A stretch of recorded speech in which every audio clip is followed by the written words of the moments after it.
Hello students, तो आज के वीडियो में हम लोग पढ़ेंगे कि नॉन कोऑपरेशन खिलाफत मूवमेंट सितंबर 1920 कोलकाता सेशन से शुरुआत हुआ। दिसंबर 1920 नागपुर सेशन में फाइनलाइज हुआ और ये कम्प्लीटली पूर्ण सहमति के साथ कांग्रेस अधिवेशन में ये घोषित हो गया कि नॉन कोऑपरेशन खिलाफत मूवमेंट नेशन वाइड लॉन्च होगा। अब ये नॉन कोऑपरेशन खिलाफत मूवमेंट नेक्स्ट मंथ यानी जनवरी 1921 में लॉन्च हो गया।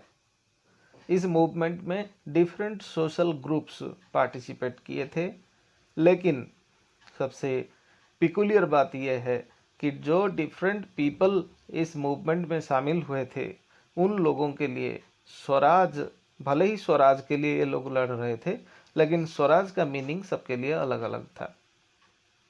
ग्रामीण इलाकों में जमींदार भाग ले रहा था, जमींदार के लिए स्वराज का मतलब कुछ अलग था।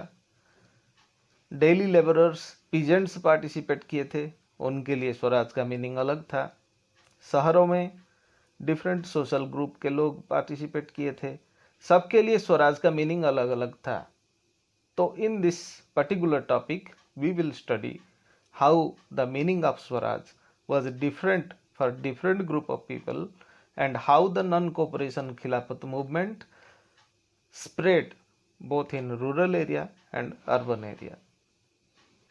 So let's begin with the urban area. शहरी इलाकों में नॉन कोऑपरेशन मूवमेंट किस तरह लॉन्च हुआ, किस तरह शुरू हुई और इसमें कौन कौन भाग लिए थे। तो शहरों में जो मिडिल क्लास पीपल थे वो लोग इस मूवमेंट को शुरुआत किए थे। जितने सब स्टूडेंट्स स्कूल कॉलेज में पढ़ रहे थे, अंग्रेज़ों के स्कूल और कॉलेज यूनिवर्सिटी में, वो सब लोग स्कूल कॉलेज छोड़ दिए। जितने टीचर्स, हेडमास्टर्स सब लोग पढ़ा रहे थे वो लोग भी अपना रेजिग्नेशन दे दिए। वकीलों ने मुकदमा लड़ना बंद कर दिए, कोर्ट कचहरी सब खाली हो गया। उसी दौरान सिर्फ मद्रास को छोड़ के बाकी सभी प्रांत में जो लेजिस्लेटिव काउंसिल का इलेक्शन होने वाला था, सभी पार्टिसिपेंट जितने सब प्रार्थी थे वो सब अपना इलेक्शन को भी रिजेक्ट कर दिए, मैंने छोड़ दिए। मद्रास वाले क्यों नहीं छोड़े? क्योंकि उस समय में एक जस्टिस पार्टी का फॉर्मेशन हुआ था, जो लोग नॉन ब्राह्मण ग्रुप का पार्टी था। ये जस्टिस पार्टी का ये मानना था कि वो लेजिस्लेटिव काउंसिल में जाके वहाँ पे नॉन ब्राह्मण लोगों का अधिकार के लिए लड़ेगा। उनका ये मानना था कि हम इलेक्शन लड़ेंगे, इलेक्शन में जीतेंगे, पावर में आएंगे और क्षमता को अपने हाथ में लेके अपना बदलाव करेंगे। इसीलिए जस्टिस पार्टी को छोड़ के बाकी सभी जितने सब पार्टियां थी और जितने प्रदेश में लेजिस्लेटिव काउंसिल का इलेक्शन होने वाला था, सब कुछ रद्द हो गया। ये था शहर के मिडिल क्लास पीपल की एक्टिविटी। और जब इकोनॉमिक फ्रंट में देखा जाए तो भी ड्रामेटिक चेंज हुआ। जितने सब विदेशी सामान इंडियन मार्केट में मिल रहा था, वो सभी विदेशी सामान को लोग परित्याग कर दिए, यानी स्वदेशी को अपना के विदेशी द्रव्यों का वर्जन किया गया। जितने विदेशी कपड़ों का दुकान था, विदेशी शराब की दुकान थी, वो सबको जला दिया गया।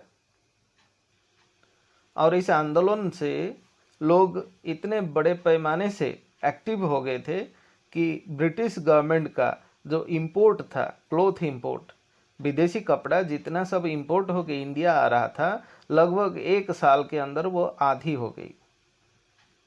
यानी लोग महात्मा गांधी के द्वारा प्रेरित होकर चरखे का इस्तेमाल किए, चरखा से धागा बना के फिर कपड़ा बुन के खुद खादी का कपड़ा पहनने लगे।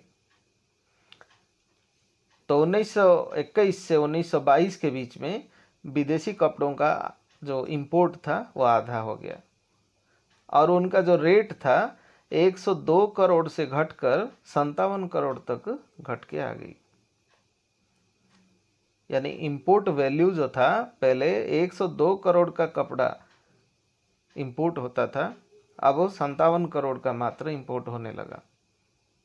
तो ये जो वैदेशिक व्यापार था ये बहुत ही नुकसान की स्थिति में आ गई और कई स्थानों पर व्यापारियों ने विदेशी चीज़ों का व्यापार करने या विदेशी व्यापार में पैसा लगाने के लिए इनकार कर दिया।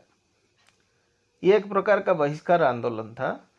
लोग हर चीज़, जितने भी विदेशी चीज़ था, जितने भी अंग्रेजों के संबंधित चीज़ था, सबको त्याग करना शुरू कर दिया।